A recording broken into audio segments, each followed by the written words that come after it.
The tension in the grand ballroom was so thick you could cut it with a knife. On stage, a young woman named Maya stood her ground, her eyes locked on the billionaire in the Armani suit, Alistair Finch. This was his latest, twisted social experiment, broadcast live from his own charity gala. The idea was simple and cruel. Offer people in desperate situations a life-changing fortune, but only if they cut one thing, or one person, out of their lives forever. The host's voice, dripping with phony excitement, echoed through the room. $10 million, Maya. $10 million to just walk away. All you have to do is turn your back on your family, right here, right now. Never see them again. What do you say? Maya didn't even blink. She glanced into the wings, where her younger brother was watching, his face pale with worry. She gave him a tiny, reassuring nod. Then, she faced the host, and her voice, though barely a whisper, was steady and clear. No. The crowd went silent. $10 million. Turned down. Alistair Finch, who'd been watching from a chair that looked more like a throne, slowly got to his feet.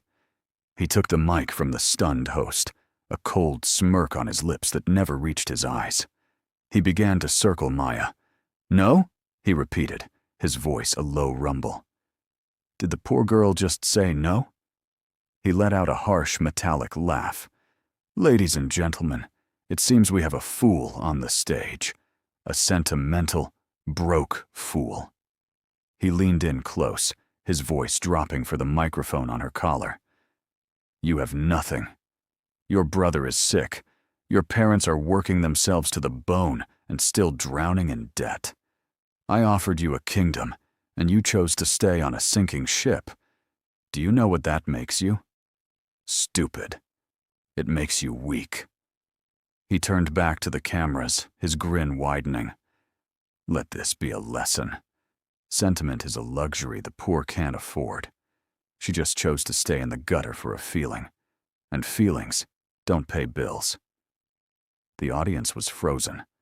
But just off stage, hidden in the shadows, Alistair's own son, Leo, watched his father's public cruelty. He felt a cold resolve harden in his chest. His father had just made the biggest mistake of his life, and he didn't even see it coming. Alistair Finch didn't just think everyone had a price. He'd built his entire empire on it. He was a master of the hostile takeover, a corporate shark who saw human beings as numbers on a balance sheet. His so-called charity, the Finch Foundation, was just a polished PR machine for tax write-offs. This ultimate loyalty test was the peak of his cynical, rotten worldview. He had flown in 50 contestants, each picked for their level of desperation. A farmer about to lose his land, a single mom drowning in medical bills, a student who just wanted to be the first in her family to go to college. He put them on stage and offered each of them a deal with the devil. Choose the money, or choose the person you love most. Maya was only there for one reason: her younger brother, Sam. He had a rare genetic condition, and the medical bills were a mountain they could never hope to climb. When the invitation came, she saw it as a battlefield. She would face the dragon and fight for her brother. She just never imagined the fight would be for her own soul. Watching from the sidelines, Leo Finch felt a familiar sickness rise in his gut. He was the heir to a kingdom he hated. While his father saw people as a simple equation of greed, Leo saw the messy, beautiful reality. He'd spent years trying to push the foundation's money toward real, meaningful change, but he was always overruled by his father's obsession with spectacle. Tonight was the last straw. Watching Maya, a woman with more integrity in her little finger than his father had in his whole body, get publicly torn apart wasn't just an insult. It was a call to action. Before the gala was even over, the clip was everywhere. Billionaire calls poor girl stupid for refusing $10 million. The internet went nuts. Alistair's PR team spun into overdrive, trying to frame him as some brave truth-teller who wasn't afraid to expose the flaws in human logic. Hashtags like #FinchIsRight started trending, pushed by an army of bots and trolls. For Maya and her family, it was a nightmare. Reporters camped outside their small apartment. Strangers flooded their social media with hateful messages, mocking them for being poor, mocking her choice. Her parents were harassed at their jobs. Sam was bullied at school by kids telling him his sister was stupid for not taking the money. Alistair, meanwhile, was loving the chaos. He went on a media victory lap, smirking on every talk show that would have him.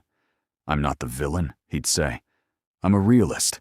I held up a mirror, and some people didn't like what they saw.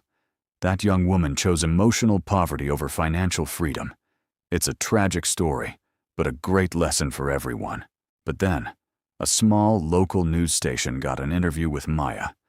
Sitting in her family's cramped living room, she looked exhausted, but not broken. She didn't attack Alistair or lash out at the trolls. She just explained herself with a quiet, unshakable dignity. "They asked me to choose between money and my family," she said calmly. "But that was never the real choice. My family isn't something I have. They're who I am. My brother's courage, my mother's strength, my father's resilience. That's my real inheritance. It's the richest I'll ever be. You can't put a price on that. If Mr. Finch thinks that's stupid, then I feel sorry for him. Must mean he has nothing in his life that's priceless." Her interview didn't explode like Alistair's clips. It seeped into people's hearts. The tide started to turn. People began sharing her interview with a new hashtag #priceless. The story was no longer about her stupid choice, but her incredible character. For Leo, this was it. He had already confronted his father, begging him to apologize and make things right. Alistair just laughed in his face. "Son, you're soft, just like her. You let feelings cloud your judgment. This world belongs to people who understand numbers, not feelings." Looking at his father then, Leo didn't see a powerful billionaire.